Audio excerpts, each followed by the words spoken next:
Danielle Watts, if you guys haven't heard this story, she is an actress who was in the movie Django. She played one of Leonardo DiCaprio's slave servants, or whatever you want to call it. She was up in the big room serving them wine and stuff like that. But this is her. She posted a picture of herself with a cop and posted it to her Facebook page with this quote. And this is her story, basically, of what happened to her on this day. Today, I was handcuffed and detained by 2 police officers from the Studio City Police Department in Hollywood, California, after refusing to agree that I had done something wrong by showing affection, fully clothed, in a public place. When an officer arrived, I was standing on the sidewalk by a tree. I was talking to my father on the cell phone. I knew I had done nothing wrong, that I wasn't harming anyone, so I walked away. A few minutes later, I was still talking to my dad when 2 different police officers accosted me and forced me into handcuffs. As I was sitting in the back of the police car, I remembered the countless times my father came home frustrated or humiliated by the cops when he had done nothing wrong. I felt his shame, his anger, and my own feelings of frustration for existing in a world where I have allowed myself to believe that quote-unquote authority figures could control my being, my ability to be.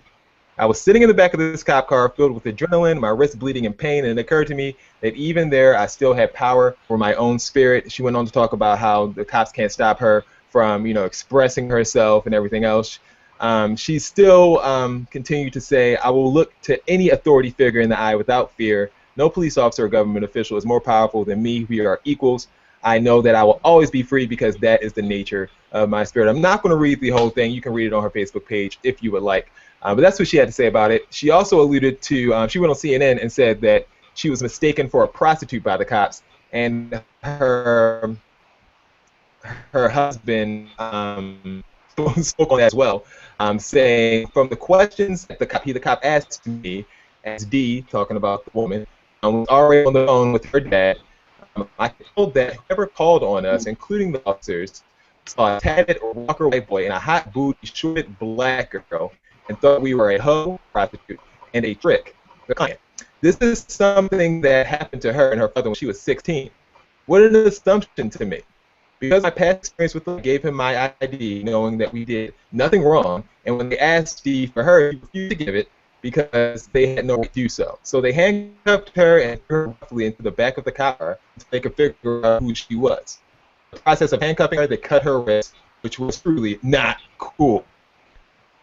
The cop actually responded to this story. So let me get you Danielle and Brian's story. They said, according to their original story, they were kissing when officers mistook her for a prostitute and him for a client. A photo of a handcuffed crying Danielle made the rounds in the media. You saw it all on Instagram. People was pissed.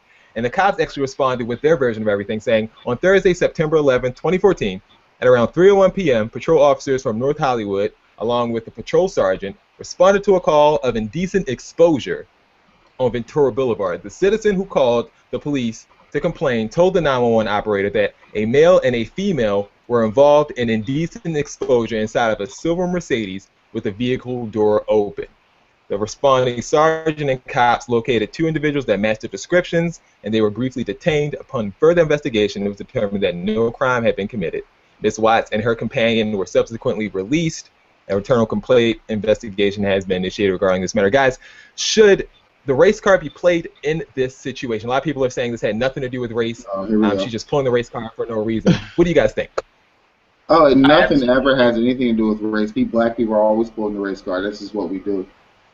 These are actually black people that are saying this as well.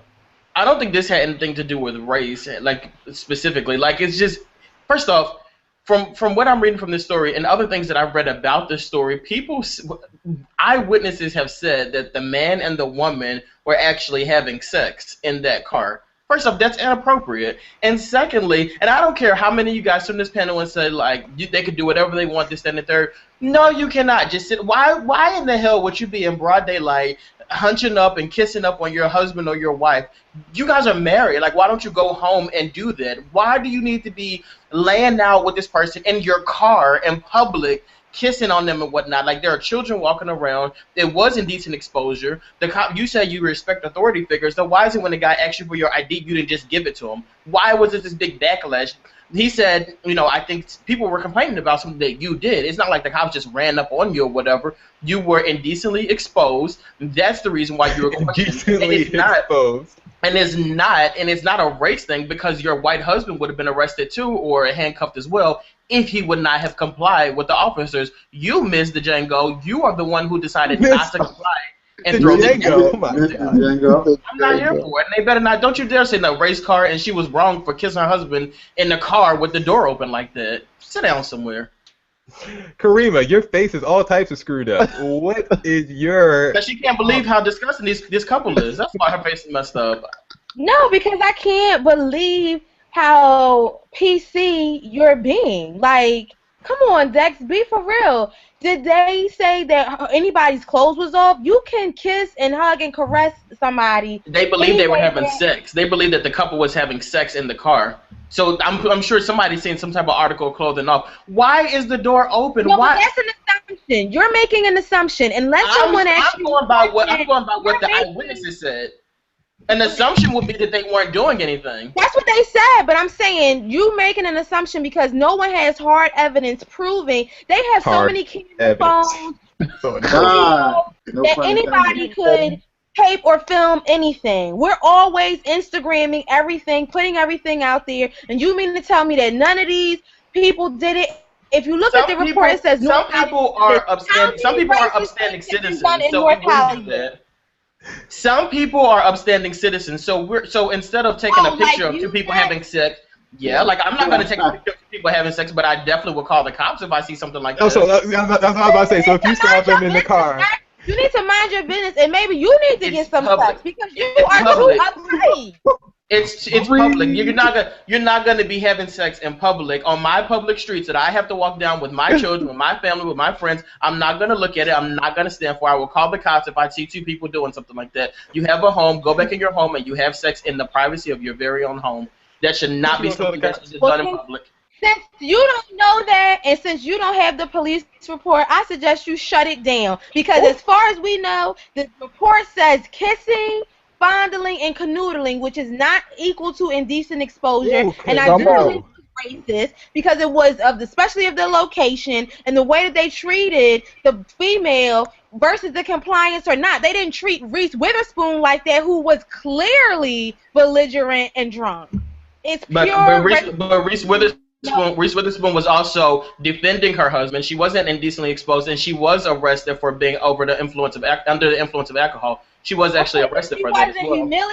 She wasn't humiliated. Well, she also wasn't broad daylight either. This was in broad daylight, so you were looking for that.